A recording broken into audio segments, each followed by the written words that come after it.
नमस्कार साथियों, बंटी क्लासेस में आप सभी का स्वागत है। तो आज हम आपकी सेकंड यूनिट यानी दूसरी इकाई की दूसरी क्लास लेके आए हैं। ये आपकी सेकंड क्लास है।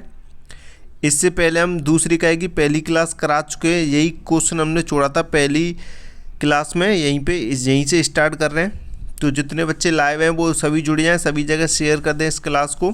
आपकी दूसरी इकाई है, इकाई आपकी दूसरी है। दूसरी इकाई की दूसरी क्लास स्टार्ट हो रही है। 901 पेपर है, 901 कोड है, सब्जेक्ट कोड है संज्ञान अधिगम एवं बाल विकास, ये आपकी सब्जेक्ट नाम है। ठीक है, सेकेंड ईयर वालों की क्लास है, ये दूसरी क्लास है। इसी क्वेश्चन पे हमने छोड़ी थी, चिंतन वाले पे, यानी थिंकिंग क्या है।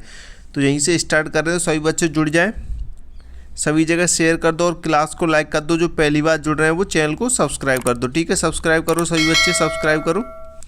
चलिए क्लास स्टार्ट करते हैं। जितने बच्चे जुड़ रहे हैं वो वीडियो को लाइक करें, क्लास को, और कमेंट भी कर देना। ठीक है, तो चिंतन क्या होता है, चिंतन के बारे में आपको बताएंगे। चिंतन यानी कि थिंकिंग।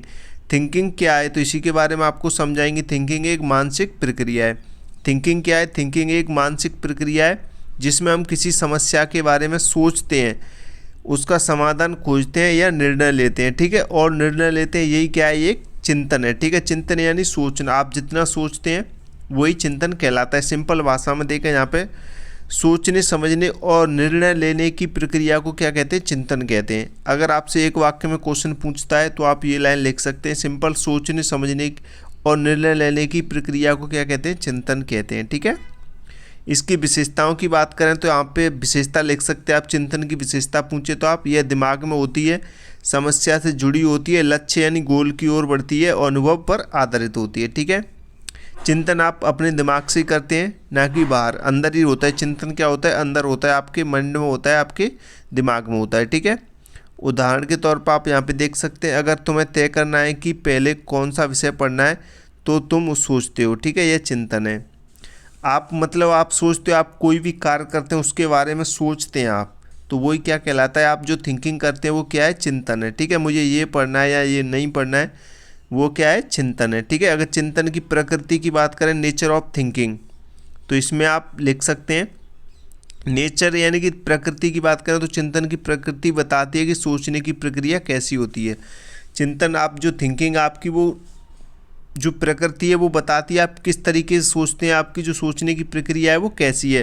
तो आप मानसिक प्रक्रिया, एक तो आपकी मानसिक प्रक्रिया में आप कैसे सोचते हैं, चिंतन दिमाग के अंदर होता है, दिखाई नहीं देता है। मानसिक प्रक्रिया में क्या होता है? चिंतन दिमाग के अंदर होता है, दिखाई नहीं देता है। ठीक है, और दूसरे में नंबर पे देखें, उद्देश्यपूर्ण। आपका जो चिंतन होता है वो कैसा होता है? उद्देश्यपूर्ण होता है। हर चिंतन का कोई ना कोई उद्देश्य होता है। उदाहरण के तौर पर देखें, यहाँ परीक्षा पास करनी है, जैसे आप अभी क्लास ले रहे हैं, ये तो किस लिए ले रहे हैं? आपका एक उद्देश्य है कि मैं MPDLED की परीक्षा अच्छे से पास कर सकूं। ठीक है, और मैं यहीं पे आपको बता दूं, अगर आपने बंटी क्लासेस के नोट्स नहीं लिए, नोट्स नहीं खरीदे तो भाई नोट्स खरीद लो जल्दी, क्योंकि नोट्स में इंपॉर्टेंट क्वेश्चन आंसर है।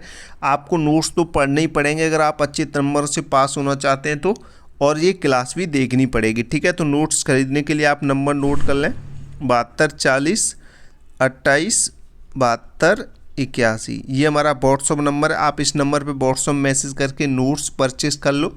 आप लोगों की ये लास्ट साल है तो अच्छा स्कोर करें, इसमें अच्छी परसेंटेज बनाएं। परसेंटेज हमेशा काम आती है फ्यूचर में। ठीक है, तो आप अच्छी तैयारी के लिए नोट्स परचेस कर लें। नेक्स्ट जो प्रकृति है हमारी, जो प्रक्रिया है वो क्या है? समस्या समाधान से जुड़ी है। ठीक है, समस्या समाधान, तो इसमें क्या होता है? चिंतन का मुख्य काम क्या होता है? समस्या हल करना। ठीक है, इसमें क्या होता है? समस्या हल करना है, यानी कि कठिन सवाल हल करना। ठीक है, और चौथी आपकी जो प्रक्रिया है वो क्या है? अनुभव पर आधारित है। ठीक है, अनुभव पर आधारित है। इसमें क्या होता है? हम अपने पिछले अनुभवों के आधार पर क्या करते हैं? सोचने लगते हैं। ठीक है, पिछले अनुभवों के आधार पर सोचते हैं। निरंतर प्रक्रिया, इसमें चिंतन लगातार चलता रहता है। ठीक है, आप इन पॉइंट के माध्यम से आप एग्जाम कॉपी में लिख सकते हैं और अच्छे नंबर प्राप्त कर सकते हैं। हम आपको शॉर्ट में समझा रहे हैं ताकि आपको जल्दी समझ में आए। इन्हीं पॉइंट के आधार पर आपको अपने दिमाग से लिखना है, अपने मन से लिखना है। आपको हम समझा रहे हैं कि चिंतन के साधन आपसे पूछे तो आप इन पॉइंट को लेते हुए और अपनी तरफ से शब्द जोड़ के आप अच्छा आंसर लिख सकते हैं और आपको अच्छे नंबर मिल सकते हैं। ठीक है, चिंतन के साधन की बात करें, टूल्स ऑफ थिंकिंग, तो आप ये लिख सकते हैं। यहाँ पे हम बताएंगे आपको चिंतन के लिए कुछ मुख्य साधनों का उपयोग होता है। चिंतन के लिए कौन कौन से साधन होते हैं तो उन्हीं के बारे में यहाँ पे बताया गया है। तो सबसे पहले आप यहाँ पे देखेंगे ध्यान, यानी कि अटेंशन। ध्यान देखेंगे तो ध्यान में क्या है, किसी एक चीज़ पर पूरा फोकस करना, ठीक है। ध्यान में किसी एक चीज़ पर पूरा फोकस करना, बिना ध्यान के सोच नहीं हो सकती, यानी बिना ध्यान के आप पूरी तरीके से सोच नहीं सकते हैं, यानी फोकस नहीं कर सकते हैं, ठीक है। ध्यान होगा आपका तभी आप फोकस करेंगे। जैसे अभी आप इसे ध्यान से देखेंगे इस क्लास को, तभी आपको फोकस हो पाएगा, आपका फोकस हो पाएगा कि मैं आपको क्या पढ़ा रहा हूँ, आपके माइंड में जाएगा। नेक्स्ट बात करें, दूसरा जो है वो प्रत्यक्षीकरण है, ठीक है। इसका जो दूसरा टूल है वो क्या है, प्रत्यक्षीकरण है। इसमें क्या होता है, इंद्रियों से चीज़ों को समझना, इंद्रियों से चीज़ों को समझना, जैसे देखना, सुनना, महसूस करना, ठीक है। तीसरा टूल देखें यहाँ पे, तीसरा टूल यानी तीसरा साधन है ये चिंतन का। तो इसमें दिमाग में चित्र बनाना, यानी आपसे किसी ने बोला कि सेब लेकर आओ, तो आपके माइंड में अपने आप सेब कैसा होता है आपसे पूछा किसी ने, तो आपके मन में माइंड में सोचने लगते हैं आप सेब कैसा होता है, सेब का रंग कैसा होता है, आप सेब के बारे में कल्पना करने लगते हैं, ठीक है। जैसे क्योंकि आपकी इमेज बन जाती है आपके माइंड में सेब की, ठीक है। तो घर की कल्पना करना, जैसे घर के बारे में पूछा तो घर की कल्पना करना, ठीक है। नेक्स्ट देखें अवधारणा, कॉन्सेप्ट। अवधारणा में क्या होता है, सामान्य विचार आते हैं। अवधारणा में जैसे पेड़ का विचार आना, ठीक है। एग्जाम्पल आप कोई से भी देख सकते हैं। प्रतीक की बात करें तो प्रतीक में शब्द या संकेत आते हैं, जैसे ABC या 1 2 3, ठीक है। और भी प्लस माइनस संकेत हो सकते हैं, प्रतीक हो सकते हैं, ठीक है। साइन यानी चिन्ह की बात करें तो चिन्ह में आप संकेत जो कुछ बताता हो, चिन्ह यानी साइन की बात करें जो कुछ बताता हो, जैसे कि ट्रैफिक सिग्नल पर जो है दाएं मुड़ना या बाएं मुड़ना, उसके जो चिन्ह आते हैं उसके अकॉर्डिंग है ये, ठीक है। सूत्र की बात करें यानी फॉर्मूला, नियम या तरीका बताता है इसमें गणित के फॉर्मूले। नेक्स्ट उदाहरण के तौर पे देखें, जब तुम गणित का सवाल हल करते हो तो तुम ध्यान प्लस अवधारणा प्लस सूत्र का उपयोग करते हो, ठीक है। तो ये शॉर्ट में हम आपको बता रहे हैं, बस आपको समझना है, ठीक है। यहाँ पे नेक्स्ट क्वेश्चन देखें, चिंतन में अनुकूल परिस्थितियाँ, अनुकूल परिस्थितियाँ, चिंतन के अकॉर्डिंग जो अनुकूल परिस्थितियाँ उनके बारे में बात करेंगे, फिर इसके बाद प्रतिकूल परिस्थितियों के बारे में बात करेंगे, ठीक है। यानी पॉजिटिव और चिंतन में आपकी जो पॉजिटिव यानी चिंतन करने के लिए जो पॉजिटिव परिस्थितियाँ आती हैं यानी अनुकूल परिस्थितियाँ आती हैं उनके बारे में पढ़ेंगे, फिर उसके बाद नेगेटिव के बारे में पढ़ेंगे, ठीक है। आप चिंतन करते हैं तो आपको कौन कौन सी समस्या आ सकती हैं चिंतन के अकॉर्डिंग, ठीक है, चिंतन करते टाइम, तो उसके बारे में बात करेंगे। ये अभी क्या है, चिंतन में आपको चिंतन आपका कैसे बेहतर होता है, अनुकूल परिस्थितियों के बारे में बात करेंगे, ठीक है। तो आपको क्वेश्चन को अच्छे से समझना है, उसके बाद आंसर को समझना है। तो वे स्थितियाँ जो सोचने में मदद करती हैं, ठीक है, आपके चिंतन में मदद करती हैं, उन स्थितियों के बारे में बात करेंगे। तो पहली जो स्थिति आती है शांत वातावरण, ठीक है। शांत वातावरण, कम शोर होने से ध्यान अच्छा होता है, ठीक है। आपके माहौल अच्छा होगा, आप पढ़ाई कर रहे हैं, आप जो पढ़ रहे हैं, अगर आपके आसपास का माहौल शांत है यानी शांत वातावरण है तो आप अच्छे तरीके से पढ़ सकते हैं, आपका ध्यान पूरा बुक पे जाएगा, आप जो पढ़ रहे हैं उसी पे जाएगा, शांत वातावरण होगा तो, ठीक है। नेक्स्ट रुचि, जिसमें रुचि होगी उसमें अच्छा सोचेंगे आप, ठीक है। अगर आपकी रुचि इंग्लिश पढ़ने में तो आप इंग्लिश के बारे में अच्छा सोचेंगे, गणित में पढ़ने में तो गणित के बारे में अच्छा सोचेंगे, ठीक है। नेक्स्ट प्रेरणा एक ऐसी स्थिति है जिसमें आप सोचने की शक्ति बढ़ती है, ठीक है। प्रेरणा से क्या होता है, सोचने की शक्ति बढ़ती है, आप अच्छा सोचते हैं। अगर आप मोटिवेट से, अगर आपने कोई वीडियो देख ली, मैं बोल देता हूँ आपसे, यानी कि मोटिवेट से आपने कोई सॉन्ग सुन लिया तो आपका पढ़ने का मन करेगा। अगर आप जिस काम को कर रहे हैं, जिस सिचुएशन को लेकर आप मोटिवेट्स हो रहे हैं तो आपका उसी में आपकी शक्ति बढ़ेगी, आपकी इंटरेस्ट बढ़ेगा, आपकी रुचि बढ़ेगी, ठीक है। नेक्स्ट देंगे अच्छा मार्गदर्शन, ठीक है। शिक्षक माता पिता की मदद से, अगर आपके पास अच्छा मार्गदर्शन करने वाला है, कोई आपका शिक्षक हो सकता है, माता पिता हो सकता है, तो आप उस फील्ड में आगे जा सकते हैं अच्छे तरीके से, ठीक है। पर्याप्त समय, जल्दबाजी में सोच सही नहीं होता है, ठीक है। अगर आप पर्याप्त समय आपके पास तो अच्छे तरीके से सोच सकते हैं, अगर आपके पास समय कम है तो आप अच्छे तरीके से नहीं सोच पाते हैं, ठीक है। जल्दबाजी में अच्छी सोच नहीं होती है। नेक्स्ट देंगे शांत कमरे में पढ़ाई करने से अच्छे विचार आते हैं, ठीक है। उदाहरण के तौर पर आप ये लिख सकते हैं। तो ये सभी इम्पोर्टेंट, अभी हम चिंतन के प्रतिकूल परिस्थितियाँ देखें, ठीक है। अभी अन्य अनुकूल परिस्थितियाँ देखी थी, अब चिंतन के जो चिंतन में बाधा डालती हैं उन परिस्थितियों यानी उन स्थितियों के बारे में बात करेंगे जो चिंतन में बाधा डालती है। आप प्रश्न को पहले समझें, प्रतिकूल यानी कि जो बाधा डालने वाली स्थितियाँ हैं उनके बारे में बात करेंगे। चिंतन यानी कि सोचना, ठीक है। आप जो सोच रहे हैं उसमें आपके लिए कौन कौन बाधा डालता है उन्हीं के बारे में आपको लिखना है, यानी कि वे स्थितियाँ जो सोचने में क्या करती हैं, बाधा डालती हैं। तो कौन कौन सी स्थितियाँ हैं, शोर शराबा, अगर आपके चारों तरफ शोर शराबा हो रहा है, ये सिंपल सी बात है, आपको बस क्वेश्चन को समझना है, आंसर आप अपने आप दे देंगे। ठीक है, सिंपल, बहुत ही आसान सरल शब्दों में आपके लिए लिख के लाए हम ये। ठीक है, लेकिन शॉर्ट में समझा रहे हैं, आपको अपने मन से विचार लिखने, नहीं पॉइंट के आधार पर। ठीक है, शोर शराबा, अगर शोर शराबा रहेगा तो आपका ध्यान क्या होगा, भटकेगा, आप अच्छे तरीके से नहीं सोच पाएंगे। तनाव, अगर आपके पास तनाव रहेगा तो दिमाग आपका क्या करेगा, सही काम नहीं करेगा। ठीक है, आपका दिमाग नहीं लगेगा, आपके मन में तनाव है आपके पास तो आप नहीं करेगा। ठीक है, डर, तीसरी स्थिति आपका डर आपको लगेगा, यानी आपका आत्मविश्वास क्या होगा, कम हो जाएगा, यानी कि आपका जो कॉन्फिडेंस लेवल है वो क्या हो जाएगा, कम हो जाएगा। ठीक है, जैसे बहुत सारे बच्चे बोलते हैं सर हम MPTLED कैसे पास करेंगे, हमें डर लग रहा है, हमने कुछ नहीं पढ़ा है। भाई आप डरोगे, आप जितना डरोगे आपका कॉन्फिडेंस लेवल उतना कम होगा। अभी आपके पास कुछ नहीं, अगर आपने अभी तक कुछ भी नहीं पढ़ा है, जीरो पढ़ाई की है, अभी भी आपके पास टाइम है, अभी आपके पास 2 महीने हैं, तो आप क्या करेंगे, 2 महीने आपके पास, अभी आपके पास कितने महीने हैं, 2 महीने हैं, तो आप अच्छे से अभी से पढ़ाई स्टार्ट कर दो। नोट्स परचेज कर लो, सबसे इम्पोर्टेंट है नोट्स, आप नोट्स पढ़ लो। नोट्स के लिए नंबर नोट कर लो, 72 40 28 72 81। ठीक है, ये हमारा व्हाट्सअप नंबर है, तो आप नोट्स परचेज कर लो अभी। तो नोट्स परचेज करोगे, आप नोट्स पढ़ोगे सरल और आसान भाषा में, और ये क्लास देखोगे, क्लास वाले नोट्स भी आपको उसी में मिल जाएंगे। सेकेंड ईयर वाले कोर्स में अगर आप कोर्स खरीदते हैं तो ठीक है, उसमें आप नोट्स पढ़ो सरल और आसान भाषा में, कम समय में आपका स्कोर अच्छा हो जाएगा। ठीक है, नेक्स्ट बात करें थकान, अगर आपको थकान है तो आपका दिमाग काम नहीं करेगा। ठीक है, तो ये आपको पॉइंट बना के याद रखने और इन्हीं पॉइंट के आधार पर आपको आंसर लिखना। अगर आपको ऐसे क्वेश्चन पूछे तो नकारात्मक सोच, सही निर्णय नहीं ले पाते हैं। अगर आपकी सोच नेगेटिव है, नकारात्मक है, तो आपकी जो निर्णय लेने की क्षमता है वो कम हो जाती है, आप सही नहीं ले पाते, यानी आपको पता नहीं रहता है हम जो निर्णय ले रहे हैं वो अच्छा है या गलत है। ठीक है, परीक्षा के डर में बच्चे आसान सवाल भी भूल जाते हैं। ये देखो, आप जितना पढ़ोगे, अगर आपको परीक्षा से डर लग रहा है तो आप उसे भी भूल जाओ, क्योंकि आप चिंतन कर रहे हो उसके प्रति, आपके मन में यही चल रहा है कि भाई मुझे कैसे याद होगा, मैं कैसे पढ़ूँ, ये क्वेश्चन कैसे है, समझ नहीं आ रहा है। तो अगर आप यही चीज़ सोचते हैं मैं फेल हो जाऊँगा, तो आप कभी भी परीक्षा पास नहीं कर पाएंगे। ठीक है, डर को आपको ख़त्म करना है, आपके अंदर जो नेगेटिविटी है उसे ख़त्म करना है परीक्षा को लेकर। ठीक है, चलिए नेक्स्ट आगे बढ़ते हैं।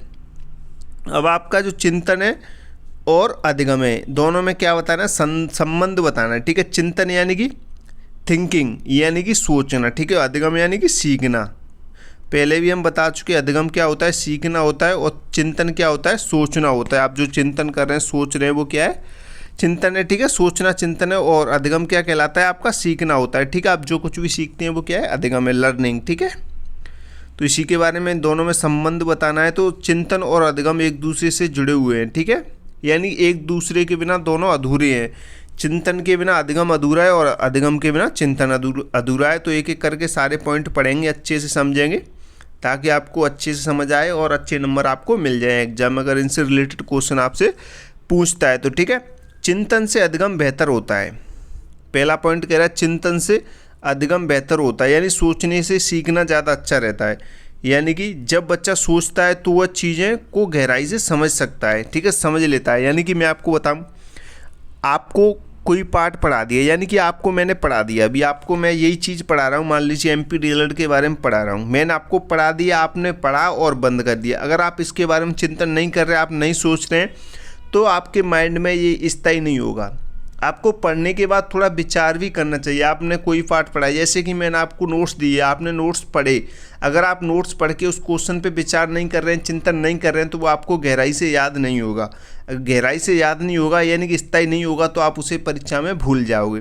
तो इसलिए ये कह रहा है, जब बच्चा सोचता है तो वह चीज़ों को क्या करता है, गहराई से समझ जाता है। ठीक है, इसे वो जल्दी भुला नहीं पाता है। ठीक है, तो आपको ये पॉइंट आपको बना के रखना है। जैसे सिर्फ रटने से कम समझ, सोचकर पढ़ने से ज़्यादा समझ आता है। यानी कि मैं आपको सिंपल शब्दों में समझाऊं, अगर आप रटते हो कोई चीज़ को, तो रटी हुई चीज़ आप तुरंत भूल जाओगे, 1-2 दिन बाद भूल जाओगे। लेकिन आप समझ के पढ़ते हो कोई चीज़ को, आप समझते हो, तो उसे आप लंबे समय तक नहीं भूल पाते हैं और लंबे समय तक याद रहती, तो आप एग्जाम में लिख सकते हैं उसे अपनी समझ के अकॉर्डिंग। ठीक है, तो आपको नोट्स को पहले समझ के पढ़ना है। ठीक है, जल्दबाजी में रटना नहीं है। मैं आपको जो इंपॉर्टेंट क्वेश्चन आंसर दे रहा हूँ, आपको वो क्वेश्चनों और आंसरों को रटना नहीं है, बस समझना है, समझ के आपको पढ़ना है अच्छे से। ठीक है, तो नेक्स्ट पॉइंट की बात करें, अधिगम चिंतन से विकसित होता है। जो अधिगम है यानी सीखना है वो किससे विकसित होता है? चिंतन से, यानी कि सोचने से विकसित होता है। जितना बच्चा सीखता है उसकी सोचने की क्षमता बढ़ती है।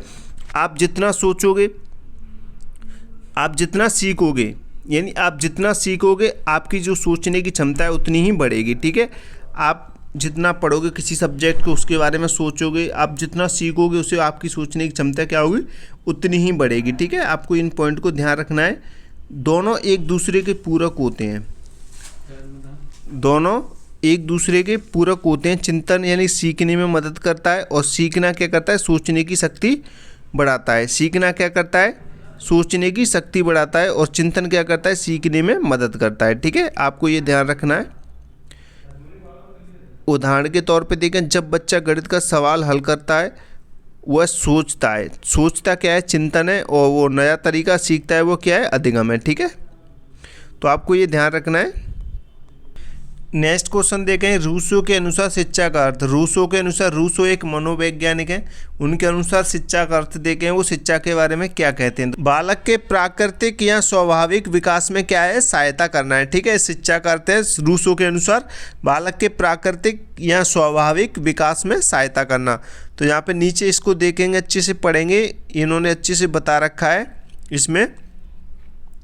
तो रूसो के अनुसार देखेंगे, रूसो का मानना था कि बालक जन्म से ही अच्छा होता है। रूसो क्या कहते हैं कि बालक जो होता है वो जन्म से ही अच्छा होता है, लेकिन समाज उसे बिगाड़ देता है। इसलिए शिक्षा ऐसी होनी चाहिए जो बालक को स्वतंत्रता दे और उसकी प्राकृतिक क्षमताओं को क्या करे? विकसित करे। ठीक है, तो उदाहरण के तौर पर देखें, यदि बच्चा प्रकृति के बारे में जानना चाहता है तो उसे किताब से पढ़ाने के बजाय उसे बगीचे में ले जाकर दिखाना चाहिए। ठीक है, तो ये बहुत अच्छी बात कही है। किताब से पढ़ाने की जगह आप उसे उस बगीचे में ले जाएं कि ये इस टाइप का बगीचा होता है, ये ऐसी प्रकृति होती है, ये पेड़ ऐसा होता है, तो उसे ज़्यादा समझ में आएगा और जल्दी समझ में आएगा। ठीक है, आप इनको 1-2 बार पढ़ेंगे। अगर आपने नोट्स वाला कोर्स परचेज़ किया है तो ये सारी क्लास वाली PDF भी उसमें आपको देखने को मिल जाएंगी। आप इन्हें अच्छे से पढ़ेंगे तो आपको बहुत अच्छे तरीके से समझ में आएंगी सारी चीज़ें। ठीक है, सारे क्वेश्चन।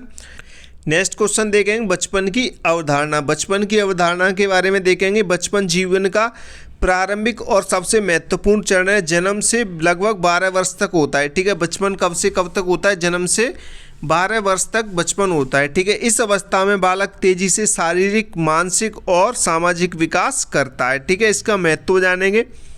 इसमें क्या होता है तो महत्व में देखेंगे, व्यक्तित्व निर्माण इसी अवस्था में होता है। व्यक्तित्व निर्माण इसी अवस्था में होता है, यानी बचपन वाली अवस्था में ही आपका व्यक्तित्व निर्माण होता है। सीखने की क्षमता सबसे अधिक होती है। ठीक है, सीखने की क्षमता सबसे अधिक कब होती है? बचपन में होता है। ठीक है, ये बचपन की अवधारणा का महत्व है। बच्चा इस उम्र में भाषा जल्दी सीखता है, इसलिए यही समय शिक्षा के लिए सबसे अच्छा माना जाता है। ठीक है, ये कौन सा समय है जिसमें बच्चा भाषा जल्दी सीखता है? तो ये शिक्षा के लिए सबसे सर्वश्रेष्ठ यानी कि सबसे महत्वपूर्ण समय होता है बचपन। ठीक है, नेक्स्ट क्वेश्चन देखें, चिंतन का अर्थ एवं परिभाषा। कभी कभी आपसे चिंतन का अर्थ भी पूछ लेता है। चिंतन का अर्थ बताइए, एक नंबर एक क्वेश्चन में या 2 नंबर की में चिंतन की परिभाषा भी पूछ लेता है। तो चिंतन का अर्थ यहाँ पे देखेंगे, किसी विषय या समस्या पर सोचने की प्रक्रिया चिंतन कहलाती है। ठीक है, आप किसी भी टॉपिक या विषय के बारे में सोच रहे हैं वही क्या है? चिंतन है। ठीक है, आप सिंपल ये लिख सकते हैं। एक नंबर के लिए या 2 नंबर के लिए अगर आपसे परिभाषा पूछे तो आप ऐसे लिख सकते हैं, चिंतन एक मानसिक प्रक्रिया है जिसमें व्यक्ति अपने ज्ञान, अनुभव और तर्क का उपयोग करके समस्या का समाधान करता है। तो ये परिभाषा में आप लिख सकते हैं। उदाहरण के तौर पे देखें, अगर छात्र को गणित का सवाल नहीं समझ आता है तो वह बार बार सोचकर हल निकालने की क्या करता है? कोशिश करता है। तो यही क्या है? यही चिंतन है। ठीक है, बार बार आप उसी के बारे में सोच रहे हैं तो ये क्या है? चिंतन है। चिंतन की विशेषताएं और प्रकार। चिंतन की विशेषताएं और प्रकार। विशेषताएं देखें तो चिंतन क्या है? एक मानसिक प्रक्रिया है, समस्या समाधान में सहायक होता है। चिंतन तर्क और अनुभव पर आधारित होता है और उद्देश्य पूर्ण होता है। ठीक है, ये चिंतन की विशेषताएं। प्रकार की बात करें, चिंतन के प्रकार, तो चिंतन कैसा होता है? ठोस चिंतन होता है जिसमें क्या होता है? वास्तविक वस्तुओं पर आधारित होता है। जो ठोस चिंतन होता है वो वास्तविक वस्तुओं पर क्या होता है? आधारित होता है। जैसे छोटे बच्चे खिलौने से सीखते हैं। ठीक है, खिलौनों से सीखते हैं। और दूसरे बात करें अमूर्त चिंतन, विचारों और सिद्धांतों पर आधारित होता है। जो अमूर्त चिंतन होता है वो विचारों और सिद्धांतों पर आधारित होता है, जैसे गणित के सूत्र समझना। ठीक है, अगर आप इन क्वेश्चनों को आप सीरीज बुक में देखते हो तो आपको हार्ड और लॉन्ग मिलेंगे। मैं आपको सिंपल आसान भाषा में समझाने का प्रयास कर रहा हूँ। इन्हीं पॉइंट को ध्यान में रखते हुए आपको एग्जाम में लिखने, अगर आपको इस टाइप के क्वेश्चन पूछे तो। ठीक है, रचनात्मक चिंतन, नया विचार उत्पन्न करना। ठीक है, रचनात्मक यानी कि आप समझ सकते हैं, रचनात्मक यानी रचना करना, यानी नया विचार उत्पन्न करना। ठीक है, नई कहानी बनाना, जैसे नई कहानी बनाना। चौथा पॉइंट देखें, आलोचनात्मक चिंतन। इसमें क्या होता है, सही गलत का विश्लेषण करना। ठीक है, सही गलत का विश्लेषण करना, जैसे किसी उत्तर की जांच करना। ठीक है, किसी उत्तर की क्या करना, जांच करना। आगे देखें, बचपन की विशेषताएं। आपसे बचपन की विशेषताएं पूछ सकता है, क्योंकि इकाई का नाम ही हमारी बचपन है, तो बचपन की विशेषता भी आपसे पूछ सकता है। तो अत्यधिक जिज्ञासा, बचपन में क्या होता है, अत्यधिक जिज्ञासा होती है, हर चीज़ पूछना। ठीक है, हर चीज़ पूछना। आपने कुछ भी देखा तो आप पूछोगे ये क्या है, ये क्या है, आपके मन में हजारों सवाल उठते हैं, जिज्ञासा उत्पन्न होती है। तो सबसे पहली विशेषता क्या है बचपन की, अत्यधिक जिज्ञासा। अनुकरण की प्रकृति, बड़ों की नकल करना। ठीक है, अनुकरण की प्रवृत्ति होती है इसमें, बड़ों की नकल करना। बच्चे क्या करते हैं, ज़्यादातर नकल करते हैं बच्चे बड़ों की। ठीक है, खेल के माध्यम से सीखना। जी हाँ, बिल्कुल राइट विशेषता है, खेल के माध्यम से ही बचपन में बच्चे सीखते हैं। सबसे ज़्यादा खेल खेलते हैं, उसी के माध्यम से बच्चे सीखते भी हैं। कल्पना शक्ति अधिक होती है इसमें। कल्पना यानी सोचने की आपकी जो शक्ति है वो बढ़ती है, भावनाएं तीव्र होती हैं। ठीक है, तो ये विशेषताएं आप लिख सकते हैं, इन्हें ध्यान रखें। उदाहरण के तौर पे देखें, बच्चा शिक्षक की तरह बोलने या माता पिता की तरह काम करने की नकल करता है। ठीक है, उदाहरण के तौर पर आप ये लिख सकते हैं। और यहाँ पे देखेंगे, बाल विकास के मूलभूत सिद्धांत। बाल विकास के मूलभूत सिद्धांत आपसे पूछे तो विकास निरंतर होता है, इसमें एक निश्चित क्रम में होता है, हर बालक अलग अलग होता है, सामान्य से विशेष की ओर विकास होता है, और वंशानुक्रम और वातावरण दोनों प्रभाव डालते हैं। ठीक है, तो ये मूलभूत सिद्धांत आप लिख सकते हैं बाल विकास के। उदाहरण के तौर पे देखेंगे, पहले बच्चा बैठना सीखता है, फिर चलना सीखता है, और बाद में दौड़ना। ये क्रमबद्ध प्रक्रिया है। ठीक है, क्रमबद्ध विकास होता है बच्चे का। ठीक है, यहाँ पे वृद्धि और विकास में अंतर भी आपसे पूछ सकता है, तो आप यहाँ पे देखेंगे वृद्धि क्या होती है और विकास क्या होता है, दोनों में अंतर समझेंगे। ठीक है, वृद्धि यानी कि ग्रोथ, और विकास यानी कि डेवलपमेंट। ठीक है, केवल शारीरिक परिवर्तन होता है। वृद्धि क्या होती है, केवल शारीरिक परिवर्तन होता है, और विकास में क्या होता है, संपूर्ण व्यक्तित्व परिवर्तन होता है, यानी पूरे शरीर का विकास होगा, आपके माइंड का भी होगा, आपकी मानसिक प्रक्रिया, शारीरिक विकास, मानसिक विकास, सारे विकास होंगे इसमें। किसमें, पूरे शरीर में, यानी व्यक्तित्व में पूरे परिवर्तन होगा आपके पूरे शरीर में, आपका मानसिक विकास, पूरे जितने भी विकास हैं आपके सारे होंगे। ठीक है, लेकिन वृद्धि की बात करें तो इसमें केवल शारीरिक परिवर्तन आता है। ठीक है, अभी आप में 4 किलो वजन है तो 10 किलो वजन बढ़ेगा। ठीक है, वृद्धि को मापा जा सकता है, लेकिन विकास को मापा नहीं जा सकता है। पूरी तरह मापना क्या है, कठिन है। तो आप ये पॉइंट लिखेंगे, आपको अच्छा नंबर मिल जाएगा। अंतर में 2-3 पॉइंट लिखने की बोलता है। ठीक है, सीमित समय तक वृद्धि होती है, वो एक सीमित समय तक होती है, लेकिन आपका विकास जीवन भर चलता रहेगा। विकास यानी कि आप जो सीख रहे हैं, जो सुन रहे हैं, वो जीवन भर आप सीखते रहेंगे, कुछ ना कुछ सीखते रहेंगे। ठीक है, तो ये अंतर आप लिख सकते हैं। जैसे ऊंचाई बढ़ना, ये एक वृद्धि है। ऊंचाई बढ़ना, आपकी ऊंचाई हमेशा नहीं बढ़ती रहेगी। ऐसे नहीं कि अभी आप 5 फीट के हैं, 20 साल की उम्र में आप 40 साल की में जाओगे तो 10 फुट की हो जाओगे, तो ऐसा नहीं होगा। ठीक है, वृद्धि एक सीमित समय तक रहती है, और सोच और व्यवहार में सुधार ये हमेशा रहेगा। ठीक है, ये विकास है, ये जीवन भर चलेगा। आप जीवन भर सोच और व्यवहार में सुधार कर सकते हैं। ठीक है, अभी आप कुछ सोच रहे हैं तो आगे भी आप कुछ सोच सकते हैं, ऐसा भी सोच सकते हैं, जैसा आपका मन करे वैसे आप सोच सकते हैं और अपने व्यवहार में परिवर्तन ला सकते हैं। ये विकास है, जीवन भर चलता है, और ये वृद्धि आपकी सीमित समय तक रहती है। तो आपको ये समझना है। ठीक है, और आप नोट्स पढ़ लोगे ना तो नोट्स से आपका इंपॉर्टेंट क्वेश्चन आंसर है। नोट्स में नोट्स ले लो, अभी तक आपने नहीं किए तो मैं आपको फिर से नंबर नोट करा रहा हूँ, नोट्स ले लो। अगर आपने नोट्स नहीं लिए तो भाई मैं आपसे बोल रहा हूँ नोट्स की, तो आप नोट्स ले लो, अच्छा रहेगा आपके लिए। ठीक है, नंबर नोट कर लो, 72 40 28 72 81। ठीक है, ये व्हाट्सअप नंबर है, तो आप व्हाट्सअप नंबर नोट कर लो जल्दी से, अच्छे तरीके से। ठीक है, नोट कर लो नंबर 72 40 28 72 81, और नोट्स परचेज कर लो भाई। इंपॉर्टेंट क्वेश्चन आंसर सरल और आसान भाषा में, ताकि आप अच्छा स्कोर कर सकें, अच्छे नंबरों से पास हो सकें। ठीक है, तो क्वेश्चन कह रहा है हमारा वंशानुक्रम और वातावरण एक दूसरे के क्या हैं, पूरक हैं। तो स्पष्ट करना है आपको, ठीक है। वंशानुक्रम और वातावरण एक दूसरे के कैसे पूरक हैं, ये आपको क्या करना है, स्पष्ट करना है। तो यहाँ पे देखेंगे जो वंशानुक्रम है और वातावरण है, दोनों बाल विकास के महत्वपूर्ण क्या हैं, कारक हैं, ठीक है। वंशानुक्रम से बालक को जन्म के समय ही कुछ गुण जैसे रंग, कद, बुद्धि मिल जाते हैं, ठीक है। ये वंशानुक्रम से मिलते हैं, जबकि वातावरण उन गुणों को विकसित करने में का क्या करता है, कार्य करता है, ठीक है। विकसित करने का क्या करता है, कार्य करता है। जैसे वंशानुक्रम कैसे, मैं आपको बताऊं, यानी आपके माता पिता में कोई एक जन काला है तो आप पे भी उस रंग का प्रभाव पड़ सकता है, आप भी उसी रंग की तरह हो सकते हैं, काले हो सकते हैं, ठीक है। तो ऐसे है, ये क्या होता है, वंशानुक्रम आपके वंश में जो भी कमी है या जो अच्छाई है वो आने वाले वंशों में भी दिखाई दे सकती है, ठीक है। केवल वंशानुक्रम होने से विकास पूर्ण नहीं होता है और केवल वातावरण भी पर्याप्त नहीं होता है, दोनों मिलकर ही बालक का क्या करते हैं, समग्र विकास करते हैं, ठीक है।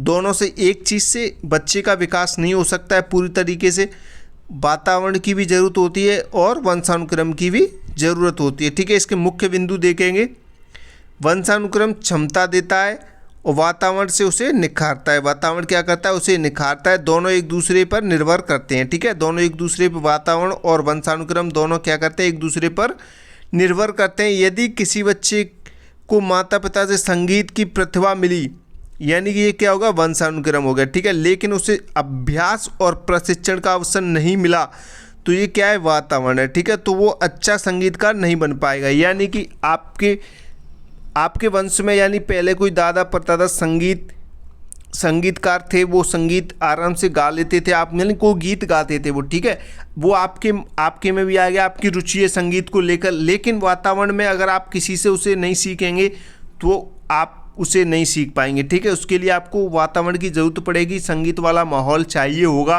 तभी आप उसे सीख पाएंगे और बेहतर बना पाएंगे, ठीक है, अपनी कला को। तो इसलिए कहा जाता है वंशानुक्रम बीज है और वातावरण मिट्टी व पानी है, ठीक है। तो ये लाइन अगर आप लिखते हैं तो एग्जामिनर आपको भर भर के नंबर देगा इस क्वेश्चन में, ठीक है। बहुत ही अच्छा प्यारी लाइन लिखी गई है, वंशानुक्रम बीज है और वातावरण मिट्टी व पानी है, ठीक है। नेक्स्ट क्वेश्चन देखेंगे, बालक के विकास पर वंशानुक्रम के प्रभाव का वर्णन कीजिए। बालक के विकास पर वंशानुक्रम के प्रभाव का वर्णन करना है, ठीक है। तो वंशानुक्रम वह प्रक्रिया है जिसके द्वारा बालक अपने माता पिता से गुण प्राप्त करता है। इसका बालक के विकास पर गहरा क्या करता है, प्रभाव पड़ता है, ठीक है, गहरा प्रभाव पड़ता है इससे बालक के विकास पर। तो मुख्य प्रभाव देखेंगे, शारीरिक विकास, ठीक है, शारीरिक विकास पे कद, रंग, शरीर की बनावट, ये तीनों चीज़ों का प्रभाव पड़ सकता है। जैसे लंबे माता पिता के बच्चे भी लंबे होते हैं, ठीक है, अक्सर आपने देखा होगा जिनके माता पिता लंबे होते हैं उनके बच्चे भी क्या होते हैं, लंबे होते हैं, उसी दिशा में जाते हैं, ठीक है। बुद्धि यानी कि इंटेलिजेंस यानी मानसिक क्षमता स्तर, कुछ बच्चे जल्दी सीखते हैं, यानी कि उनके माता पिता का जो बुद्धि है वो तेज होती है, तो उनके बच्चों की भी बुद्धि क्या होती है, तेज होती है, ठीक है। तो ये भी प्रभाव पड़ता है। और तीसरा देखें, स्वभाव, शांत, चंचल और गुस्सैल व्यवहार, यानी कि किसी के माता पिता गुस्सैल हैं तो वो बच्चे में भी उसका असर दिखाई देता है। यानी कुछ बच्चे गुस्सैल होते हैं तो उनके माता पिता, यानी वंशानुक्रम का प्रभाव है, ये शांत होते हैं, काफ़ी बच्चे चंचल होते हैं, ठीक है। विशेष प्रतिभा वाले बच्चे संगीत, खेल, कला आदि में रुचि रखते हैं, जैसे खिलाड़ी माता पिता के बच्चे खेल में अच्छे हो सकते हैं, ठीक है। जिनके माता पिता खिलाड़ी हैं, किसी भी खेल के खिलाड़ी हैं, तो उनके माता जो बच्चे हैं उनको भी इंटरेस्ट आ सकता है उस खेल में, वो भी उस खेल को सीख सकते हैं, जल्दी सीखेंगे ऐसे बच्चे, ठीक है, क्योंकि उनके खून में ही है। कहते हैं ना काफ़ी लोग के ये तो हमारे खून में ही था, ठीक है, तो उस हिसाब से। और निष्कर्ष में देखें तो वंशानुक्रम बालक के विकास की आधारशिला है, ठीक है, वंशानुक्रम बालक के विकास की आधारशिला है, लेकिन इसे पूर्ण रूप से विकसित करने के लिए क्या है, वातावरण जरूरी होता है, ठीक है। नेक्स्ट क्वेश्चन की तरफ बढ़ें, मैस्लो के मानवतावादी सिद्धांत को समझाइए, ठीक है। मैस्लो के मानवतावादी सिद्धांत को समझाना है तो यहाँ पे हम आपको शॉर्ट में समझाने का प्रयास करेंगे, ठीक है। अब्राहम मैस्लो, ठीक है, तो अब्राहम मैस्लो ने मानव आवश्यकताओं का एक सिद्धांत दिया है, उसे आवश्यकताओं का क्रम कहा जाता है, ठीक है, उसे क्या कहते हैं, आवश्यकताओं का क्रम कहते हैं। तो यहाँ पे उन्होंने बताया है कि मनुष्य की आवश्यकताएं एक क्रम में पूरी होती हैं नीचे से ऊपर की ओर।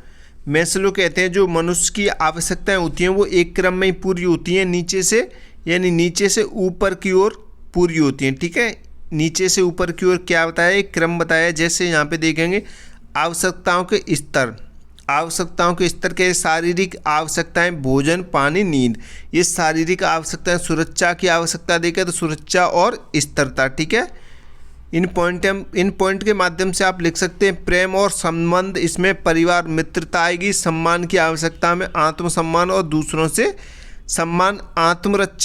आत्मरक्षात्कार, इसमें अपनी क्षमता का पूरा विकास करना। ठीक है, अपनी क्षमता का पूरा विकास करना। मुख्य विचार देखें, जब तक निम्न स्तर की आवश्यकताएं पूरी नहीं होंगी उच्च स्तर की आवश्यकताएं पूरी नहीं हो सकती। ठीक है, जब तक निम्न स्तर की आपकी आवश्यकताएं, मनुष्य की आवश्यकताएं पूरी नहीं होंगी तो वे उच्च स्तर की भी आवश्यकताएं पूरी नहीं कर सकते। ठीक है, यदि एक बच्चे को भोजन और सुरक्षा नहीं मिलेगी तो वह पढ़ाई पर ध्यान नहीं दे पाएगा। ठीक है, यदि बच्चे को भोजन और सुरक्षा नहीं मिलेगी तो वह क्या नहीं दे पाएगा, पढ़ाई पे, यानी उच्च स्तर। पढ़ाई क्या हो जाएगा, एक उच्च स्तर हो जाएगा और भोजन एक निम्न स्तर हो जाएगा। तो अगर आपको निम्न स्तर पे सुविधा नहीं मिल रही है तो आप उच्च स्तर की तरफ कैसे बढ़ेंगे, कहने का ये मतलब है। ठीक है, तो आप इन्हें एक बार पढ़ेंगे और एक दो बार क्लास देखेंगे तो आपका क्लियर हो जाएगा। इनसे रिलेटेड कोई भी क्वेश्चन आएगा, मैं गारंटी के साथ कह रहा हूँ आप एग्जाम में लिख के आओगे। ठीक है, अगर आप किसी भी क्वेश्चन को नहीं पढ़ोगे तो आप कैसे क्वेश्चन पूछा जाएगा तो आप उसे नहीं लिख पाओगे एग्जाम में। ठीक है,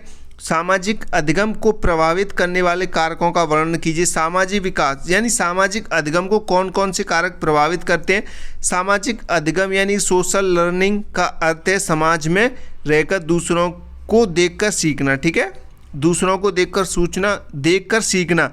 इस पर कई कारक प्रभाव डालते हैं। ठीक है, इस पर कई कारक हैं जो प्रभाव डालते हैं, इन्हीं के बारे में पढ़ेंगे। तो सबसे पहले परिवार में क्या होता है, बालक सबसे पहले परिवार से सीखता है। ठीक है, बालक क्या करता है, सबसे पहले परिवार से सीखता है, जैसे बोलना और व्यवहार करना, कि किसे क्या कहना है, किससे कैसे बात करनी है। विद्यालय अनुशासन और ज्ञान, सामाजिक नियम सिखाता है। ठीक है, विद्यालय क्या करता है, अनुशासन सिखाता है, ज्ञान और सामाजिक नियम भी सिखाता है। और मित्र समूह की बात करें तो मित्र समूह क्या सिखाता है, मित्रों का व्यवहार बहुत प्रभाव डालता है बच्चों पर। ठीक है, जैसे बोलचाल और आदतें। नेक्स्ट देखें, समाज और संस्कृति, परंपराएं और रीति रिवाज, ये समाज से सीखता है बच्चा, जैसे त्यौहार मनाना। मीडिया, टीवी, मोबाइल, इंटरनेट, तो और अच्छे बुरे दोनों प्रभाव डाल सकता है। ठीक है, मीडिया क्या करता है, मीडिया में आपके टीवी, मोबाइल और इंटरनेट आ जाएंगे तो ये बच्चे पर एक अच्छे और बुरे दोनों प्रभाव डाल सकता है। आप किस तरीके से मोबाइल को लेते हैं, काफ़ी बच्चे पॉजिटिव चीज़ें देखते हैं तो उन्हें पॉजिटिव प्रभाव डालता है। कोई मोबाइल में, इंटरनेट पर कुछ भी नेगेटिव देखता है तो उस पर नेगेटिव प्रभाव पड़ता है। ठीक है, तो उस हिसाब से आप समझें। इसे अनुकरण, बच्चे दूसरों को देखकर क्या करते हैं, सीखते हैं। ठीक है, अनुकरण करके सीखते हैं। यदि बच्चा अपने घर में बड़ों का सम्मान देते देखता है तो वह भी वैसा ही व्यवहार करता है। जैसे आप अपने माता पिता का अच्छे से सम्मान कर रहे हैं, व्यवहार कर रहे हैं अपने माता पिता के प्रति, तो कल आपका भी छोटा भाई या आपका जो भी बच्चा है वो भी आपके माता पिता के प्रति और आपके प्रति वैसा ही व्यवहार करेगा जैसा आप कर रहे हैं, क्योंकि वो आपसे ही सीख रहा है। ठीक है, तो इन चीज़ों को आपका ध्यान रखना है। सामाजिक अधिगम में पर्यावरण और अनुकरण का बहुत महत्वपूर्ण योगदान होता है। ठीक है, सामाजिक अधिगम में पर्यावरण और अनुकरण का बहुत महत्वपूर्ण योगदान होता है। नेक्स्ट देखते हैं, तो यहाँ पे अभी कुछ ऑब्जेक्टिव क्वेश्चन आ गए, हमने आपको इम्पोर्टेंट करा दें, कुछ ऑब्जेक्टिव इम्पोर्टेंट भी करा रहे हैं। शिक्षा का अर्थ किसने प्राकृतिक विकास से जोड़ा है, मानी शिक्षा का अर्थ किसने प्राकृतिक विकास से जोड़ा है, तो ये किसने जोड़ा था, ये रूसो ने जोड़ा था। अभी हमने थोड़ी देर पहले पढ़ा था, तो इसका राइट आंसर सी हो जाएगा। ठीक, रूसो ने जोड़ा था ये। अब देखें, बचपन की अवस्था लगभग किस आयु तक मानी जाती है, तो अभी हमने पढ़ा था 0 से 12 वर्ष तक बचपन की अवस्था मानी जाती है। नेक्स्ट देखते हैं, चिंतन क्या है। चिंतन एक मानसिक प्रक्रिया है, ये हम पढ़ चुके हैं पहले भी आपको बहुत ही। अगर आपने लॉन्ग क्वेश्चन कर लिए तो आप शॉर्ट क्वेश्चन भी, ऑब्जेक्टिव एमसीक्यू भी आप आराम से कर सकते हो। समस्या समाधान किससे संबंधित है, समस्या समाधान किससे संबंधित है, चिंतन से संबंधित है। ठीक है, अगर आपने लॉन्ग क्वेश्चन करें तो आप इन्हें अच्छे से कर सकते हैं। ठोस चिंतन किससे संबंधित है? ठोस चिंतन की बात करें तो ठोस चिंतन है वो वास्तविक वस्तुओं से संबंधित है, ठीक है। रचनात्मक चिंतन का अर्थ बताइए। रचनात्मक चिंतन का अर्थ है नए विचार उत्पन्न करना, ठीक है, नए विचार उत्पन्न करना रचनात्मक चिंतन का अर्थ है। बचपन की मुख्य विशेषता बताइए। तो बचपन की मुख्य विशेषता है जिज्ञासा, ठीक है, इसमें जिज्ञासा। बच्चे सबसे अधिक कैसे सीखते हैं? तो बच्चे सबसे अधिक जो सीखते हैं वो अनुकरण से सीखते हैं, ठीक है, अनुकरण से। नेक्स्ट देखें, विकास की प्रकृति कैसी होती है? तो विकास की प्रकृति निरंतर होती है, ठीक है, निरंतर चलता रहता है, विकास कभी भी नहीं रुकता है। जब तक आप जीवित हैं जब तक आपका विकास होता रहेगा। वृद्धि क्या है? तो वृद्धि क्या है? तो वृद्धि एक शारीरिक परिवर्तन है, ठीक है, मानसिक परिवर्तन, सामाजिक परिवर्तन, भावनात्मक परिवर्तन, और ये सारी चीज़ें तो ये किस में आएंगी? ये विकास में आएंगी। लेकिन इसमें वृद्धि पूछ रहा है तो वृद्धि में केवल शारीरिक पक्ष आता है, ठीक है, शारीरिक परिवर्तन। नेक्स्ट देखें, विकास किसे कहते हैं? विकास किसे कहते हैं? तो विकास संपूर्ण परिवर्तन को विकास कहते हैं, ठीक है। केवल ऊंचाई बढ़ना, केवल ऊंचाई बढ़ना ये वृद्धि में आ जाए, केवल वजन बढ़ना ये वृद्धि में आ जाए, केवल पढ़ाई, ये सब क्या है? ये वृद्धि में आ जाएगी। लेकिन संपूर्ण परिवर्तन क्या होगा? आपका संपूर्ण परिवर्तन होगा तो ये विकास में आएगा, ठीक है। विकास कब तक चलता है? तो विकास कब तक चलता है? जीवन भर चलता है। अभी हम बताए थे विकास जीवन भर होता ही रहता है, ठीक है। वंशानुक्रम से क्या मिलता है? वंशानुक्रम से क्या मिलता है? गुण मिलते हैं, ठीक है, वंशानुक्रम से गुण मिलते हैं। आपके पिताजी में जो गुण है वो आपको आप में भी देखने को मिलेंगे। आपके दादा के परदादा के जो गुण थे वो आप में भी देखने को मिल सकते हैं। उनको क्या बोलते हैं? गुण मिलते हैं, ठीक है, गुण। वातावरण क्या करता है? वातावरण क्या करता है? तो वातावरण गुणों का विकास करता है, ठीक है, वातावरण क्या करता है? गुणों का विकास करता है।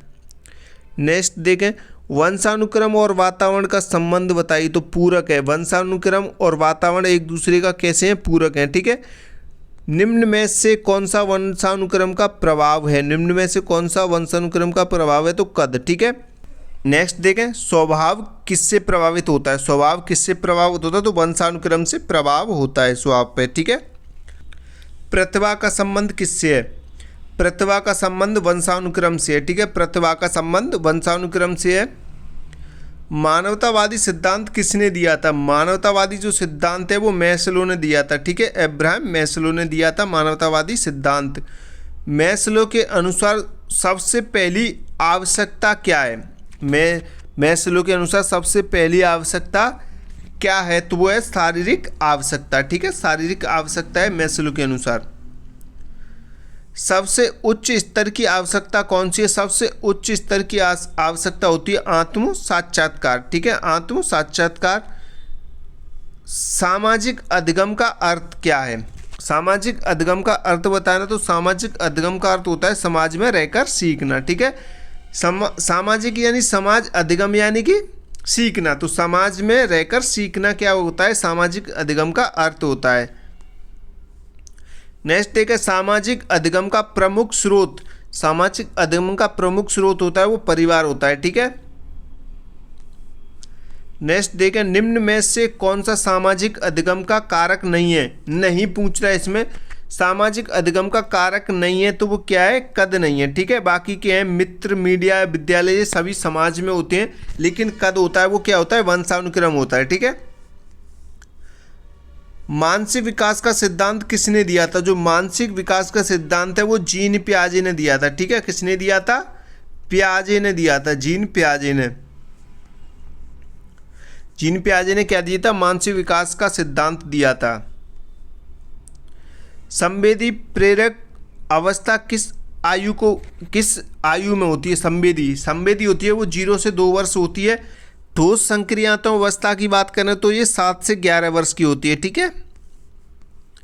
अमूर्त चिंतन कब विकसित होता है? अमूर्त चिंतन कब विकसित होता है? तो ये किशोर अवस्था में विकसित होता है। वंशानुक्रम का अर्थ बताइए। तो वंशानुक्रम का अर्थ होता है वो माता पिता से प्राप्त गुण, ठीक है, माता पिता से प्राप्त गुणों से वंशानुक्रम, ये वंशानुक्रम का अर्थ हो जाएगा। वातावरण का मुख्य कारक, वातावरण का मुख्य कारक बताना तो गुणों का विकास करना, ठीक है। वातावरण का मुख्य कारक होता है गुणों का विकास करना।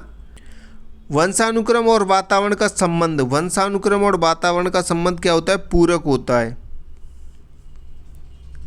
वंशानुक्रम बीज और वातावरण मिट्टी, यह कथन किसे दर्शाता है? वंशानुक्रम बीज और वातावरण मिट्टी, यह कथन किसे दर्शाता है? तो ये पूरक संबंध को दर्शाता है। ठीक है, किसे दर्शाता है?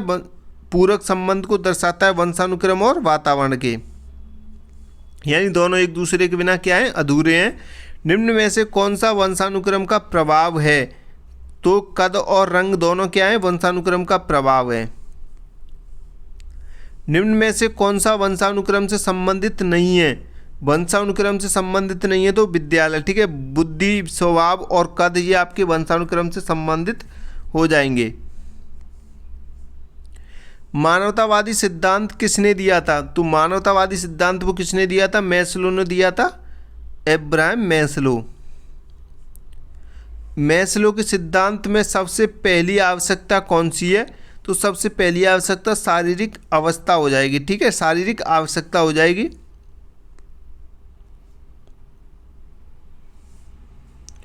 आत्म साक्षात्कार किस स्तर पर आता है? आत्म साक्षात्कार किस स्तर पर आता है? तो ये सबसे उच्च स्तर पर आता है। ठीक है, आत्म साक्षात्कार।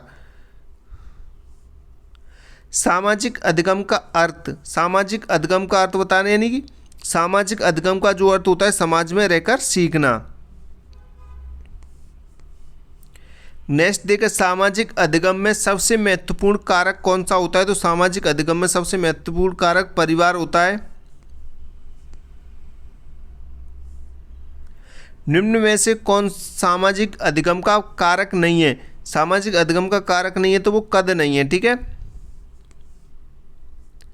बच्चे सबसे अधिक किससे सीखते हैं? तो बच्चे सबसे अधिक अनुकरण से सीखते हैं। इसमें काफ़ी क्वेश्चन रिपीट हो गए हैं तो ध्यान रखें, आप अच्छे से पढ़ें। ठीक है, मित्र समूह का प्रभाव किस पर पड़ता है? मित्र समूह का प्रभाव किस पे पड़ता है? तो व्यवहार और आदतों पर पड़ता है मित्र समूह का प्रभाव।